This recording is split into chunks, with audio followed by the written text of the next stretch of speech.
Boss ಮನೆಯಿಂದ eliminate ಆಗಿ ಸ್ವಂತ ಮನೆಗೆ ಬಂದಿದ್ಯಾ, ಏನನ್ಸುತ್ತೆ, ಹೇಗಿದೆ ಅನುಭವ, ಫೀಲಿಂಗ್? ಮಿಸ್ ಮಾಡ್ಕೊಂತಿದ್ದೆ ನಮ್ಮನ್ನ ಖಂಡಿತ 100%. ಬಿಗ್ ಬಾಸ್ ಮನೆಯಲ್ಲಿ ಐ ಥಿಂಕ್ ಒಂದು ವಂಡರ್ಫುಲ್ ಜರ್ನಿ ಅಂತಾನೆ ಹೇಳ್ಬೋದು. ನನ್ನ 55 ಡೇಸ್ ಆಫ್ ಬಿಗ್ ಬಾಸ್ ಮನೆಯಲ್ಲಿ ಟಿವಿನ ನೋಡೋದಕ್ಕೂ ಬಿಗ್ ಬಾಸ್ ಮನೆಯಲ್ಲಿ ಎಕ್ಸ್ಪೀರಿಯನ್ಸ್ ಮಾಡೋದಕ್ಕೂ ಐ ಥಿಂಕ್ ಒಂದು ವಂಡರ್ಫುಲ್ ಜರ್ನಿ. ಪ್ರತಿಯೊಬ್ಬರ ಸಜೆಷನ್ನ ಮಿಸ್ ಮಾಡ್ತಾ ಇದ್ದೀನಿ ಆಲ್ರೆಡಿ. ಅಂಡ್ ಮನೆಗೆ ಬಂದಿದ್ದು ಡೆಫಿನೆಟ್ಲಿ ತಂದೆ ತಾಯಿನ ನೋಡಿದ್ದು, ನಮ್ಮ ಅಕ್ಕ ಬಾವ, ಫ್ರೆಂಡ್ಸ್, ರಿಯಾ, ಪ್ರತಿಯೊಬ್ಬರನ್ನ ಮೀಟ್ ಮಾಡಿದ್ದು, ಅದೊಂದು ಖುಷಿ. ಆದ್ರೆ ಇನ್ನೊಂದ್ ಕಡೆ ಬಿಗ್ ಬಾಸ್ ಮನೆಯಿಂದ ಬಂದಿದ್ದೀನಂತ ಸ್ವಲ್ಪ ಬೇಜಾರು ಇದ್ದೇ ಇರುತ್ತೆ. ಎಲ್ಲೋ ಒಂದ್ ಕಡೆ ಇನ್ನೂ ಇತ್ತು, ಆಟ ಇತ್ತು ಅಂತ ಒಂದ್ ಕಡೆ ಮನ್ಸಿಗೆ ಅನ್ಸ್ತಾ ಇತ್ತು.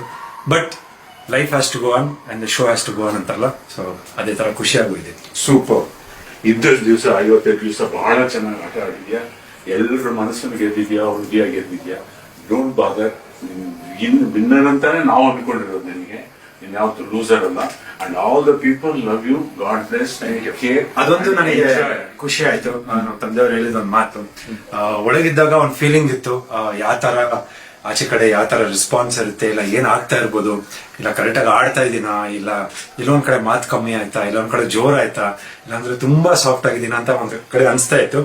ಬಟ್ ಎಲ್ಲೋ ಒಂದ್ ಕಡೆ ಇವಾಗ ನಮ್ಮ ತಂದೆಯವ್ರ ಮಾತು ಕೇಳಿದ ತಕ್ಷಣ ಅವ್ರನ್ನ ಮೀಟ್ ಮಾಡಿ ಅವ್ರು ಮಾತಾಡಿದ್ದು, ಹೇಳಿದ್ದು, ನಮ್ಮ ಮನೆಯವರೆಲ್ಲ ಹೇಳಿದ್ದಾಗಿರ್ಬೋದು, ಜನ ಇಷ್ಟಪಟ್ಟಿದ್ದಾರೆ ನಿನ್ನ, ನೀನ್ ಯಾವ ತರ ಇದೆಯಾ.